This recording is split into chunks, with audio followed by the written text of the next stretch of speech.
Hi, I'm Monica. I'm with Temple of Geek. Thank you so much for speaking with us today. I'm so Hello. excited. I have a lot Hi. of questions for the both of you, but most of them center around the legacy of Dora, the 25-year anniversary, and the positive Hispanic representation that this show represents. Hmm. So, my first question is, what does it mean to you both to be part of a franchise that has resonated with global audiences for so long? Kathleen, would you Yeah, like to go first? sure.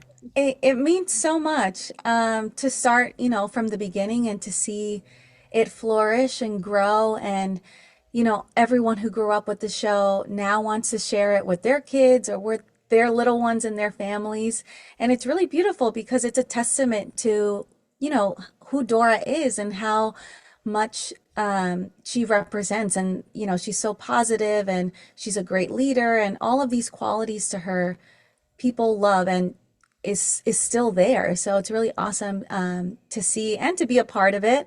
Like you said, this is our 25-year celebration, and it's crazy to think it's been 25 years, but it's also amazing. There's so much stuff happening. Diego's being reintroduced. There's a new album, a new live action movie, and it's really great just to be, you know, um, in this universe.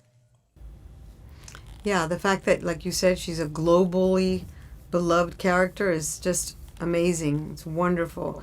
And to be new and welcomed to the franchise is very exciting to me, especially in such an important character as her grandmother. I love voicing her. I love drawing upon my own grandma and my mom. And the fact that she is a Hispanic American character is just icing on the cake because there aren't enough characters like that happen to be both. And the way that the stories are told are filled with such humanity and fun. I love it. And speaking of that, Maria, you said that you draw from, your mother, your grandmother, yourself. Hmm. What are the things that you love the most about Abuela as a character? Oh, I love her spunk. That's right, Dora. She's very up for it. You want to do this? Let's go. She's never like, oh, you know me, I'm too tired. No, she never does that. She's up for fun, up for adventure. My mom was a very animated. Uh, my mom would tell you a story and she would relive it. If she told the same story to different people every time, it was as if it was the first time. In the moment in the story where she cried, she would cry. The moment in the story where there was laughter, she would laugh. So I grew up watching my mom talk about her adventures in Cuba when she was young, and I was like this, like watching her and reliving everything. And my grandmother, her name was Dora. Okay. So my grandmother was also a very interesting, independent woman. She was a seamstress. She can sew anything. She would make us beautiful dresses, and so I just draw on these strong, beautiful women, on their joy, and I I like to create a one character out of all these wonderful examples in my own life, and hopefully inspire young kids the way that my family inspired me. Absolutely. And for Kathleen, for you, it's a new dynamic. You've been here, as Dora, now you're mommy, and you've been into this for almost three seasons now. How has that dynamic shifted for you personally, going from one role to the next, and then just watching the show evolve? Yeah, to be honest, in the beginning, it was challenging not to read the Dora lines instead of the mommy lines when I first started in season one.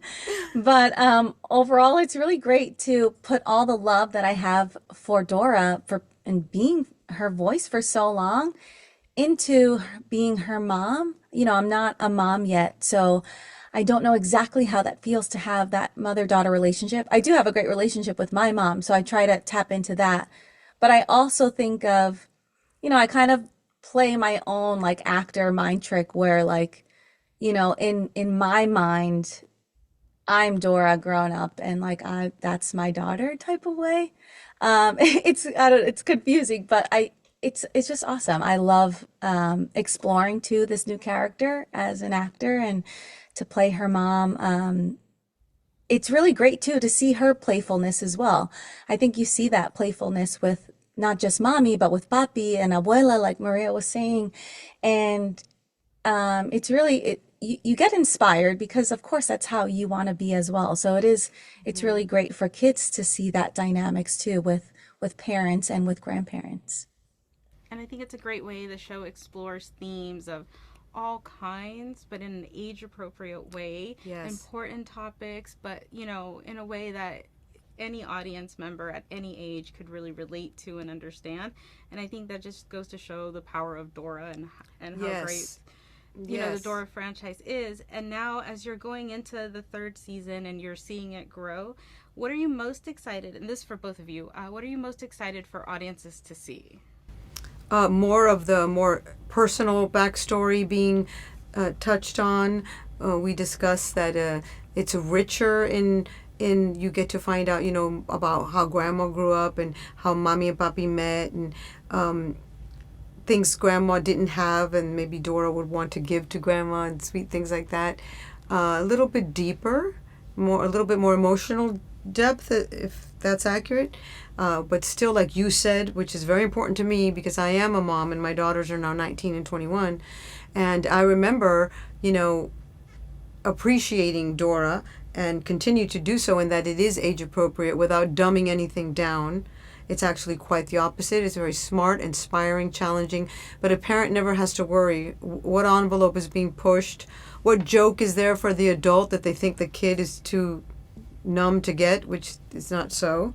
They'll be like, what's that mean? I'm going to look it up. And they find things out that they don't need to know yet. You don't have to worry about that with Dora. And I think that's very important. So yeah, everything that you said about that is something I'm grateful for. So I'm proud to be part of it and give everything that I have as a mom, as a woman, as a Latina, to help and inspire and love on season, and sing in addition to the those personal new generation stories of kids for out Dora's there. family. There's also the reintroducing of Diego in a feature-length episode, and I think it's really great because a lot of people who grew up with the original show also know Diego and love him so much as well. So I think it'll be really exciting for parents to now share that with their kids and their the next generation. The legacy continues.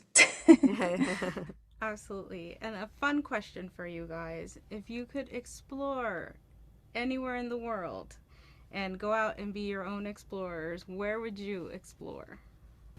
Oh gosh, so many choices. What would be number one? Let me think. I feel like I've traveled to a lot of my bucket list places, Wow. but